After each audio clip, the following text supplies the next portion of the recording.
রকম ভুরি ভুরি উপমা আপনাদের সামনে খাড়া করে দিতে পারি, যেগুলো আপনাদের বিপক্ষে যাবে, সেটা সমীচীন হবে না। কারণ আমার এই ভিডিও হয়তো অনেক বাচ্চারাও দেখবে, আমার এই ভিডিও হয়তো অনেক সন্তানেরাও দেখবেন। আমি হাত জোর করে বলছি, আমার ভিডিও দেখার পরে বাবা মায়েদের প্রতি কোনো ভুল ভাবনা যেন তোমরা পোষণ করো না।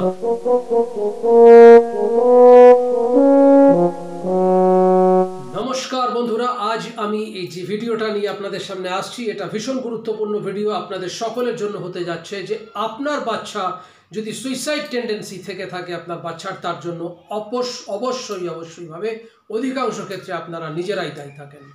দেখুন, আমরা এই মুহূর্তে দাঁড়িয়ে আমাদের বাচ্চাদেরকে প্রোডাক্ট তৈরি করার পেছনে ছুটে বেড়াচ্ছি। আমরা কিন্তু মূলত ভুলে যাই যে আমার বাচ্চার পোটেনশিয়ালিটি কতটুকু আছে। আমরা চাই অমুকের বাচ্চা ফার্স্ট হচ্ছে, তার মানে আমার বাচ্চাকেও ফার্স্ট হতে হবে। আজকের দিনে এভরিওয়ান প্রত্যেকটা বাচ্চার স্কুলে অ্যাভারেজ মার্কস তারা 90%-এর ওপরে পায়।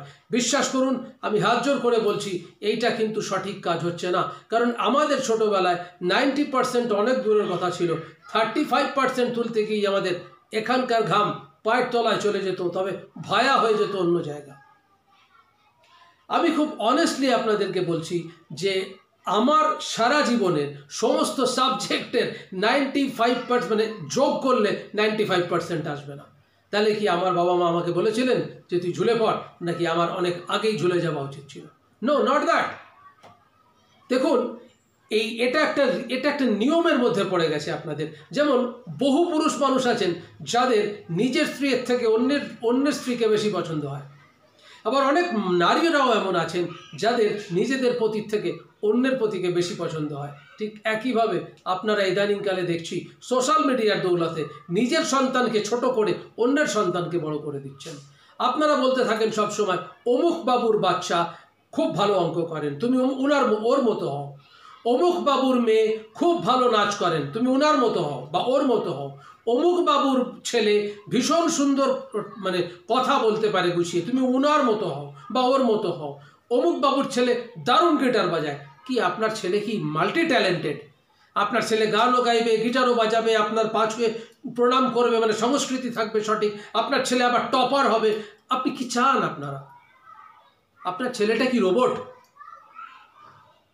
কোনোদিন ভেবে দেখেছেন, কোনোদিন জিজ্ঞেস করে দেখেছেন আপনার সন্তানকে যে তুমি কি হতে চাও, তোমার কি করতে ভালো লাগে? আপনার ছেলে হাতে আঁকতে পছন্দ করতো বা লিখতে পছন্দ করতো। ছোটবেলায় তার ঘেঁটি ধরে, তার ঘাড় ধরে, তার কান মুলে তাকে আপনি রাইট হ্যান্ডেড করিয়েছেন জবরদস্তি। তো কি হয়েছে? তাকে আপনি কমজোর তৈরি করেছেন, কারণ সে লেফট হ্যান্ডেড ছিল। তো এইভাবে দেখুন, পৃথিবীর সৃষ্টিকর্তা প্রত্যেকটা মানুষের আলাদা আলাদা করে বায়োমেট্রিক তৈরি করেছেন। ওয়ারাস আপনারা কি অনায়াসে বলেন অন্যকে কপি করো। আমার ভীষণ অবাক লাগে জানেন, কারণ আমরাও ছোটবেলায় বড় হয়েছি, আমরা একান্নবর্তী পরিবারে বড় হয়েছি। আপনারা অনেকেই অনেক সময় বলেন বা বলতে শুনেছি, আমি যেহেতু কমপ্লেক্সে থাকি, যে আমার ছেলেটা আমি যেরকম চেয়েছিলাম সেরকম হয়নি। তো তাদেরকে হয়তো অনেকে প্রশ্ন করেন, আমি যদিও কোনো প্রশ্ন করি না, অনেকে প্রশ্ন করেন কেন, কি হলো? বলে আমার ছেলেটা বিয়ে হয়ে যাওয়ার পরে দেখছি বড্ড সেলফিশ হয়ে যাচ্ছে, বড্ড সেলফিশ লাগছে, ওর অ্যাক্টিভিটিস বড় সেলফিশ অ্যাক্টিভিটিস। মার্জনা করবেন, এই সেলফিশ হতেও কিন্তু আপনারাই শিখিয়েছেন। আমি ছোটোবেলায় যখন স্কুলে যেতাম, টিফিনের কোনো বালাই ছিল না। ওয়ারাস যদি কোনো দিন 2-3টে শুকনো রুটি জুটতো, মা বলে দিতেন যে শোনো, 3খানা রুটি দিলাম, একটু আলু ভাজা দিলাম, সবাই মিলে ভাগযোগ করে খেয়ে নিও। ওয়ারাস আপনার সন্তান যখন স্কুলে যায়, আপনি টিফিন বক্স সুন্দর করে সাজিয়ে তাকে দিয়ে কি বলেন, শোনো বাবু, এই টিফিন তোমার একার, এটা তুমি কারোর সঙ্গে শেয়ার করবে না।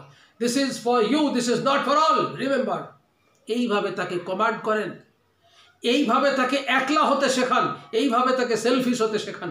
আপনারা বলেন যে যখন টিফিন পিরিয়ড হবে সবাই খেলতে যাবে, তুমি ডেস্কে মাথা নিচু করে বসে থাকবে, চুপি চুপি খেয়ে নেবে, কাউকে দেখাবে না তোমার টিফিন। কে শিখিয়েছে? আপনারাই তো শিখিয়েছেন।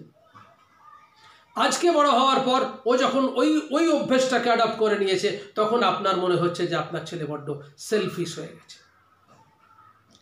তো বিশ্বাস করুন, বাবা মায়েদের উদ্দেশ্যে বলছি, আপনাদের এখনো সময় আছে, নিজেদের বদলে নিন, মানুষ হতে দিন। আমরা মাঠে গিয়ে ফুটবল খেলেছি, মোবাইলে নয়। আমরা মাঠে গিয়ে ক্রিকেট খেলেছি, মোবাইলে নয়। আমরা বাড়ি গিয়ে বিজয়া দশমী পায়ে হাত দিয়ে প্রণাম করেছি, বলেছি শুভ বিজয়া দশমী জেঠু। আপনারা বিজয়া দশমী সারছেন মোবাইল ফোনে। তা আপনাদের সন্তানেদের কিভাবে আপনারা এক্সপেক্ট করেন যে আপনার সন্তান আপনার এই অ্যাক্টিভিটিসগুলো দেখার পরেও আপনার সন্তান নেতাজি সুভাষচন্দ্র বোসের মতো মানসিকতা নিয়ে তৈরি হবে? আপনি কি করে এক্সপেক্ট করেন যে আপনাদের এই বিহেভিয়ার দেখার পরে আপনার সন্তান এপিজে স্যার আব্দুল কালামের মতো হবেন? আপনারা কি করে এক্সপেক্ট করেন যে আপনার বাচ্চা আগামী দিনে মহেন্দ্র সিং ধোনি হবে? কি করে ভাবেন? কারণ ভুলটা আপনারা নিজেরাই করছেন। এখনও সময় আছে নিজেদের শুধরে নেওয়ার। আমার মনে হয় আমি এরকম ভুরি ভুরি উপমা আপনাদের সামনে খাড়া করে দিতে পারি, যেগুলো আপনাদের বিপক্ষে যাবে। সেটা সমীচীন হবে না, কারণ আমার এই ভিডিও হয়তো অনেক বাচ্চারাও দেখবে, আমার এই ভিডিও হয়তো অনেক সন্তানেরাও দেখবেন। আমি হাত জোর করে বলছি, আমার ভিডিও দেখার পরে বাবা মায়েদের প্রতি কোনো ভুল ভাবনা যেন তোমরা পোষণ করো না। আমি তোমাদের কাছে হাত জোর করছি, বাবা মায়েদের কাছেও হাত জোর করে বলছি যে আপনারা সময় থাকতে নিজেদের শুধরে নিন, একটা সুন্দর পৃথিবী গড়ে তুলুন, একটা সুন্দর দেশ গড়ে তুলুন, একটা সুন্দর মানুষ তৈরি করুন, রোবট তৈরি করবেন না। সুস্থ থাকুন, দেখতে থাকুন। যদি ভালো লাগে আমার চ্যানেল সাবস্ক্রাইব করবেন, এই অনুরোধটুকু রইল। আর আমি প্রত্যেক দিন সন্ধ্যে 8:30 থেকে 9টার সময় লাইভে আসি। যদি মনে হয় আমার লাইভে আসবেন, কিছু শিখবেন, আসবেন, ওয়েলকাম।